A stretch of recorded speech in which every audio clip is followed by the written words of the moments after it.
Rubrica dell'agricoltore agricolo Jones. E benvenuti amici in rubrica agricoltore agricolo, sempre più sorridenti questa settimana. Ringraziamo gli amici dallo studio che ci hanno dato la linea.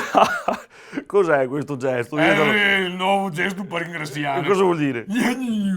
Ah, bene, penso che abbiano capito. Salutiamo tutti quanti, ma soprattutto il Ciccio, che questa settimana, fine settimana, ci ha portato via col suo 1300 e finalmente anche per noi è stato occasione di andare in Pertegana, è vero o no? Anche a massa, Siamo andati bei chieti che siamo. Siamo andati fuori dall'Hollywood, E festa. là Vai, non ne festa. sta pippa nessuna. Diciamo che siamo più liberi adesso, sì. no, proprio con i sentimenti. Guarda, Che grazie. il mese che manco non lo so. Esatto, che devo fare? Grazie Ciccio che ci hai regalato questo sorriso. Grazie a Ciccio che ti hai salvato. Esatto, perché senza il mio 3 Non si andava. Che macchina sei che te hai ultimamente? Ho appena rotto ma Cadet. Ah, è una bella macchina, però non sei il mio. Non sei il mio. E spose quando che vede il mio 3 che mi ha fatto una cura preventiva dell'acqua urinata, se è vero? Ma mi hai detto che ti sei tornato su e catarate con l'acqua urinata, se è vero o no? No, ti fai riflesso come i gatti, te sei problemi ancora. Va bene, dai, pian pianeo ti vedo che... Fiao, sai che confiate pazienza e tanta vasina anche l'elefante in cui ha formichina. Oh là, questa segnatevela a casa perché è sempre una buona massima. Allora, passiamo subito al nostro caso del giorno. Dice, caro agricoltore, sono Ilario. Che bel nome. Ah, si vede che quando sei andato a papà registrare l'anagrafe Era balbo. era un fià embriaco e si andava proprio Ilario. Nella mia professione di muraro, che bel mestiere, ho fatto l'acquisto di un bel 6,16 con ribaldabile. Beh, strano che lo abbia acquistato, cioè doveva nascere col CS da si sa incorporato. Vabbè, comunque hai voluto acquistarlo, bene, hai fatto un'ottima scelta.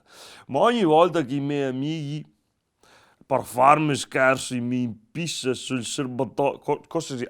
non mi impissa, i suoi amici per fare scherzo, gli pissa sul serbatoio, capisci? E ogni volta il grippa. E ogni volta grippo, come mai? È strano, io mai detto. Oh, te hai degli amici simpatici però, Anche a me vorrei. Guarda che bel sorriso che abbiamo qua, grazie al cicchio. E ora, ragazzo, non lo so, cioè, che soluzione ho avuto dare? O te cambi amici, cosa? Te dai una bella bissa. Una bis, orboe. Quello che sei. Che sì. Te ammoi dentro il serbatoio. Basta. È che il primo che va a impirare il cuco dentro il serbatoio e dopo tutti gli altri che pensano 3 volte prima di pisare dentro. Se ti accatti in cavenosa sicuramente. Sì. Dopo sta attento però che non ti domanda di ciucciare la ferita per spuare il vein perché sarebbe alquanto sconveniente come situazione per tutti quanti. Ilario, mi raccomando, preserva il 6,16 perché se sta previsto del cicchio che un giorno il 6,16 sarà il mio 3 del futuro. Con tutto il cassuno da Rio. Esatto. Per Tegane che sta. Te puoi andare in vacanza pieno di pertegane. Guarda, chiamami anche a mio Italo però perché dove sei che andiamo in vacanza? Vetrego con 6,16. Dovremmo arrivare. Che bel paese, che bel paese. Cioè. È un bel paesaggio. No, pensavo che vibrasse il telefono. Che ti ho messo il vibro col. No. Boh, e ora che ho visto che ho avuto un'allusione ottica, scusami. E allora ragazzi, salutiamo tutti quanti a casa, mi raccomando, la prossima settimana, e questo avviso a tutte le spose quante del Triveneto. in ascolto, se troviamo sul parcheggio dell'Hollywood col Cicchio e il mie 3. Pronti? Alla prossima amici! Rubrica dell'agricoltore agricolo John.